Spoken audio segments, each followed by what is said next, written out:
런던 브리지 이즈 다운. 영국 여왕의 서거를 알리는 비밀 코드가 버킹엄 궁전으로 전달되었습니다. 70년에 달하는 긴 시간 동안 영국을 다스려온 퀸 엘리자베스 2세가 지난 8일 스코틀랜드에 위치한 벨모럴성에서 평온하게 눈을 감았습니다. 여왕의 부고가 전 세계로 전해지며 추모의 물결이 이어지고 있는데요. 여왕의 뒤를 이어 찰스 3세가 왕위에 올라 여왕의 시대가 끝나고 왕의 시대가 시작되었습니다. 그런데 태양이 지지 않는 나라로 불리던 대영 제국의 신화가 여왕의 죽음과 함께 막을 내릴 것으로 보이는데요. 국방을 전적으로 영국에 의존하고 있던 아일랜드가 자주 국방을 위한 전력 증강을 위해 최근 카이 측과 접촉하여 FA-50을 구매하고 싶다며 문의했다는 사실이 보도되었습니다. 이번 왕위 교체로 인한 혼란을 틈타 아일랜드가 영국의 영향력을 완전히 떨쳐내기 위한 움직임을 보여 영연방 전체가 술렁이고 있는데요. 또한 아일랜드뿐만 아니라 영연방 왕국들에서도 이제는 군주제를 폐지할 때가 됐다는 목소리를 높이며 영국의 영향력에서 벗어나려는 움직임을 보여주고 있습니다. 특히 영연방의 핵심 국가들인 호주와 뉴질랜드, 캐나다에서는 영연방 탈퇴를 위해 정치권에서 본격적으로 움직이고 있어 영연방 붕괴를 향한 카운트다운이 시작된 것 같습니다. 자세한 소식 알아보도록 하겠습니다.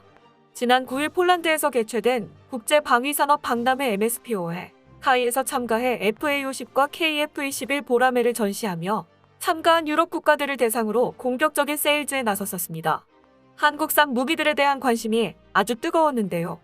특히 폴란드에서는 대통령이 직접 방문해 한국의 무기들을 둘러보며 KF-21에 큰 관심을 보여주기도 했었죠. 이번 박람회를 통해 새로운 판로가 개척될 것으로 보이는데 카이 관계자는 슬로바키아와 나토 회원국에 대한 마케팅 활동을 강화하고 있다. 나토 비회원국인 아일랜드도 FA-50 도입을 검토하고 있어 유럽 전역에 관심이 뜨겁다며 앞으로도 해외 수출을 위한 공격적인 마케팅을 이어나가겠다고 말했습니다. 그런데 한 가지 주목할 점이 아일랜드에서 FA-50 도입을 고려하고 있다는 것입니다. 폴란드, 우크라이나와 인접해 있는 슬로바키아는 그렇다 쳐도 러시아와는 유럽의 끝에서 끝에 위치한 아일랜드가 갑작스럽게 군사력을 늘리겠다고 나선 건데요. 사실 아일랜드는 수차례 러시아로부터 군사적 위협을 받아왔음에도 아무런 대응도 하지 못하는 굴욕을 참아왔었습니다.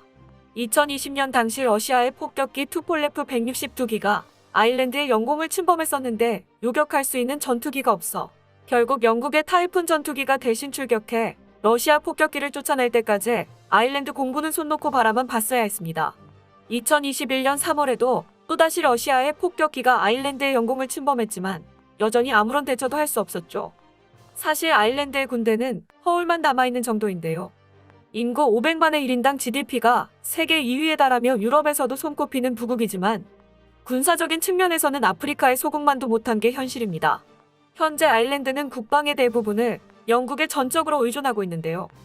덕분에 EU에서 가장 낮은 GDP의 0.3%만을 국방비로 지출하고 있습니다.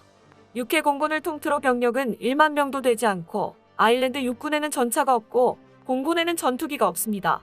앞서 러시아의 폭격기에 대처하지 못했던 것도 현재 아일랜드 공군의 주력기가 프로기인 PC-9이기 때문인데요.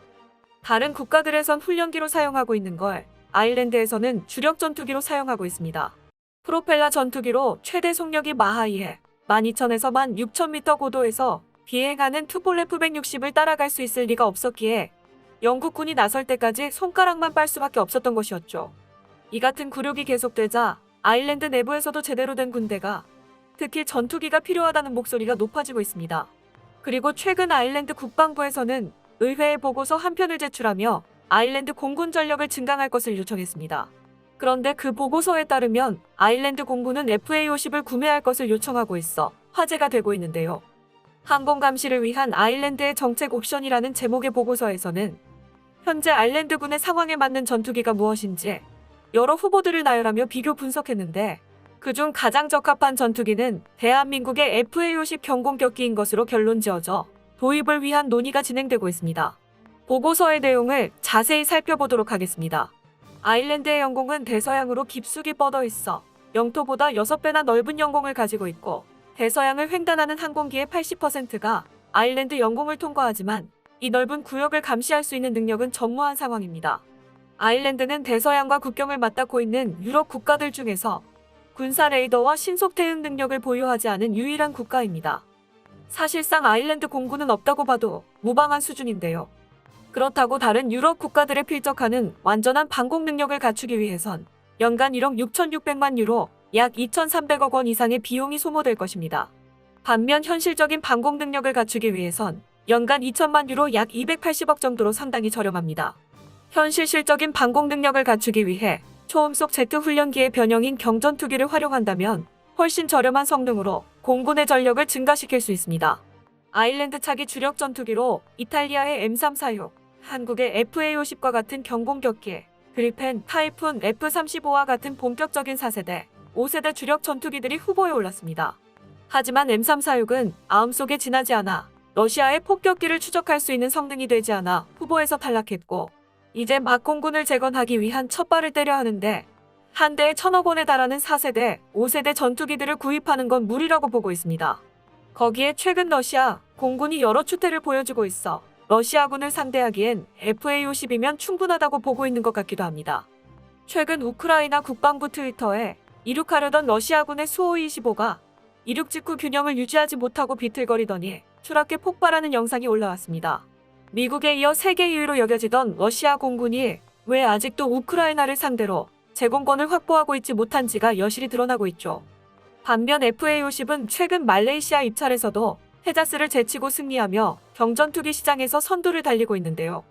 관계자에 따르면 말레이시아의 FA-50 제트기 18대를 1조 원에 공급하는 계약을 체결했으며 거래가 일주일 안에 마무리될 것으로 보인다고 전했습니다.